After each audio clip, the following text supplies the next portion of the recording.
अभी सदन चलते हुए देखा है। जब हम लोग अपनी समस्या की बात कहते हैं कि हमारे किसानों की कई बार फसल चौपट हो रही है, कई बार सड़कों पर जानवर आ जाते हैं, उसके एक्सीडेंट होकर के जान जा रही है, और इधर हालात उत्तर प्रदेश कैसे हो गए हैं, कई शहरों में ट्रैफिक पुलिस से ज्यादा सड़कों पर सांड दिखाई दे रहे हैं।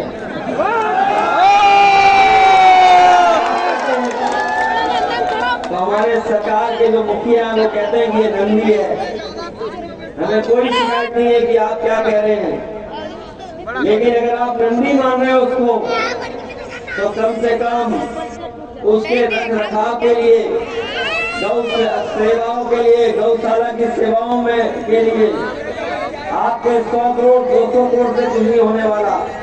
हमारे प्रधान भी जानते होंगे, और जो लोग गाँव में गौशाला चला रहे होंगे वो भी जानते होंगे कि न खाने को मिल रहा, न दाने को दाना मिल रहा जानवर को। बस ऐसे ही हमारी सेवा चल रही है। इसलिए अगर सरकार अपने सबसे प्रिय जानवर को किसी धार्मिक रूप से जोड़ना चाहती है, तो कम से कम 10,000 करोड़ रुपए ऐसी योजना में देने चाहिए। जब 10,000 करोड़ रुपए देंगे तभी जाकर के गौ सेवा हो पाएगी, तभी नंदी सेवा हो पाएगी। जब तक 10,000 करोड़ रुपए नहीं दिए जाएंगे तब तक गौ सेवा नहीं हो सकती है।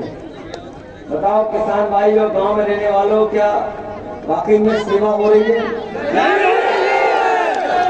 और अब तो फिर आ गया आपको ये फ्री राशन,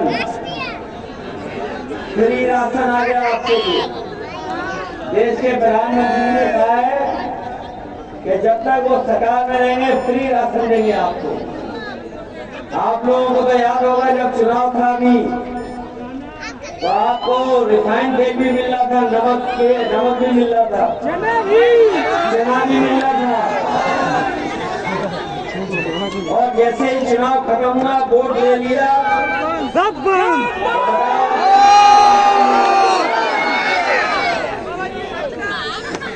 और जैसे ही चुनाव आएगा तो फिर मिल जाएगा रिफाइंड और घी आपको। वो अभी सड़ा हुआ है, नमक की कसम दिलाई जाएगी। इसलिए सावधान रहोगे कि नहीं रहोगे? मैंने सुना है कि बनारस में सबसे ज्यादा शौचालय बनाए हैं सरकार ने। कहीं नहीं बनाया। यहाँ इन्होंने जाने कितनों के नाम बदले, शौचालय का भी नाम बदल दिया। नाम बदल दिया कि नहीं बदल दिया उन्होंने? और हमारे मुख्यमंत्री जो लखनऊ वाले हैं वो तो कमाल के हैं। उनका गणित कभी सुना आपने? एक बार बोले कि 46 में 56 भर्ती हो गए। सदन में बोला कि 46 में 56 भर्ती हो गए। हमने उनसे कहा कि सूची दो कि 46 में 56 हुए हैं। अभी तक सूची नहीं दे पाए हैं, अभी तक सूची नहीं दे पाए हैं 46 में 56 लोगों की। अरे भैया पागल है। इसलिए हम आपसे कहना चाहते हैं, ये लड़ाई बड़ी है, ये लड़ाई तभी कामयाब होंगे हम लोग जब जाति जनगणना होगी। हम लोग कामयाब नहीं होंगे। केवल 40 में 56 भर्ती करी है। ये लोग कई बार ये कहते हैं कि समाजवादी लोग जाति के आधार पर जातिवादी लोग हैं। मैं उन्हें बताना चाहता हूं, अभी मैंने पत्रकार साथियों के सामने भी कहा कि जब मंडल कमीशन बना था उस समय बहुत सारी चीजों को विचार में लाने का काम हुआ था, और ये जानकारी हुई उस समय, और बड़े बड़े एक्सपर्ट से लोगों ने जब राय और मशवरा की दिया तो उस समय यही तय हुआ कि हमारा जो आरक्षण होगा वो जाति के हिसाब से होगा, क्योंकि जाति के हिसाब से हम गरीब हैं। ये प्रस्तावना मंडल कमीशन की है। अगर हमारे दलित भाइयों को आरक्षण बाबा साहब ने दिया है, तो ये जो हमारे पिछड़े भाइयों को आरक्षण मिला वो नेताजी और उस समय की जो सरकार थी उसकी वजह से मिला। कोई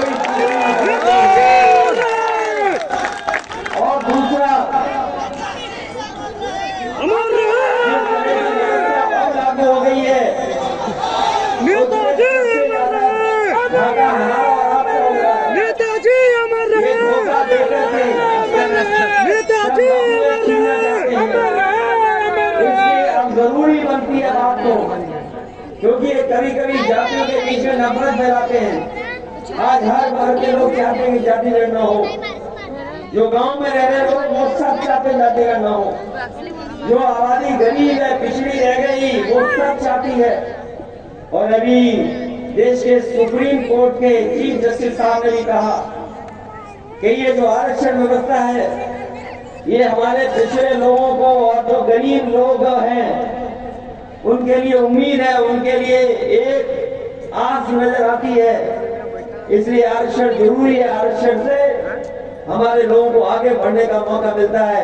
इसलिए आने वाले समय में अगर जाति गणना करा करके आबादी के हिसाब से हक और सम्मान दिलाने के लिए अगर लड़ाई लड़नी पड़ेगी तो हम समाजवादी लोग इस लड़ाई को लड़ने का काम करेंगे। हमारे उत्तर प्रदेश के मुख्यमंत्री 46 में 56 की सूची अभी तक नहीं दे पाए हैं। गाजा पिए थे, गाजा पिए थे, गाजा पी कर बोले थे।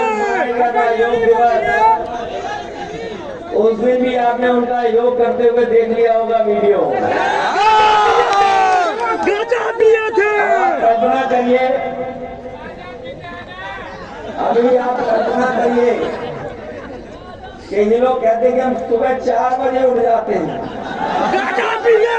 जो सुबह 4 बजे उठेगा वो बताओ ऐसा योगा करेगा क्या तुम? और हमने या आपने या किसी ने तो नहीं कहा था एक टाइम पे खड़े हो जाना। अगर आपको योग ही करना था तो कम से कम अनुलोम विलोम करने से तो आप पकड़े नहीं जाते। तो बताओ, योग किया, पूरा देश और दुनिया जान गया। ठीक है, इसलिए बहुत सावधान रहने की जरूरत है। और सावधान इसलिए भी रहना कि ये अंग्रेजी में बोल करके हमें आपको गुमराह करते हैं। ये कहते हैं कानून व्यवस्था जीरो टॉलरेंस है। ये कहते हैं कानून व्यवस्था जीरो टॉलरेंस है। बताओ किसी को समझ में आया कि नहीं आया? हमारे मुख्यमंत्री कहते जीरो टॉलरेंस है। ये zero tolerance law and order के लिए नहीं है, ये जीरो टॉलरेंस है बीजेपी के नेताओं के लिए। तो बीजेपी के नेता कुछ भी कर सकते हैं। और एक दो घटनाएं नहीं है, एक दो घटनाएं नहीं है।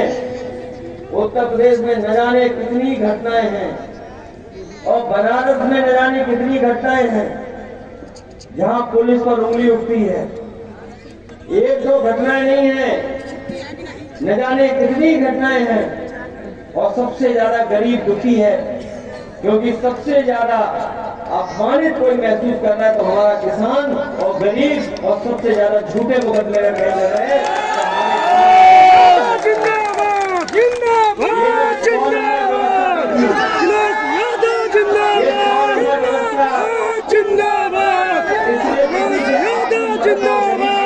किसान की मदद हो, गाँव में रहने वाले लोगों की मदद हो, आपको खाने भागने न जाना पड़े, इसलिए 100 नंबर की व्यवस्था देखी। और 100 व्यवस्था में आप फोन करते थे, पुलिस आपकी मदद करती थी। लेकिन बीजेपी वालों ने 100 नंबर को 112 कर दिया। थानों पर बीजेपी वाले की चल रही है, 112 कर दिया। और जैसे 100 से 112 किया, वैसे ही पुलिस को लगा कि उनका भी रेट बढ़ गया। बताओ ये है कि नहीं है? और अभी तक तो हम लोग फिल्मों में या अखबारों में पढ़ते ये थे कि पुलिस ने चोर को पकड़ा, पुलिस चोर को पकड़ रही है। लेकिन अभी कुछ दिन पहले कानपुर में पुलिस ने चांदी चोर पुलिस को पकड़ा। बताओ, पुलिस का काम ही क्या चांदी चोर ही था? अभी कुछ दिन पहले अखबार उठा करके देख लेना, गोरखपुर में कई किलो गांजा लेकर पुलिस अधिकारी पकड़ा गया। सवाल ये नहीं है कि पुलिस पकड़ी गई उसे गांजा ले जाते हुए। सवाल ये कि वो गांजा जा कहाँ रहा था? योगी के पास, बाबा जी के पास, योगी के पास, बाबा जी के पास।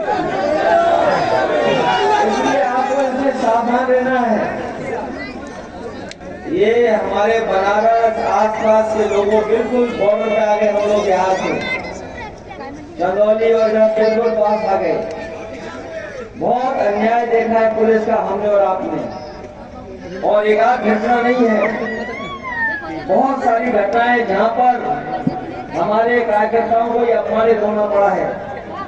कई ऐसे गरीब जो दूसरों की सहयोग और मदद करने गए, उन्हें भी जान उनकी चली गई, जान खोनी पड़ गई। आपको पता होगा बनारस में ही क्रिकेट को लेकर के झगड़ा हुआ था और ये बीजेपी और अधिकारियों के इशारे पर उस सौरभ नौजवान की जान लेने का काम किया गया था। ये एक घटना नहीं है, अगर उत्तर प्रदेश में आप घटना निकालोगे न जाने कितनी घटनाएं निकल रही हैं।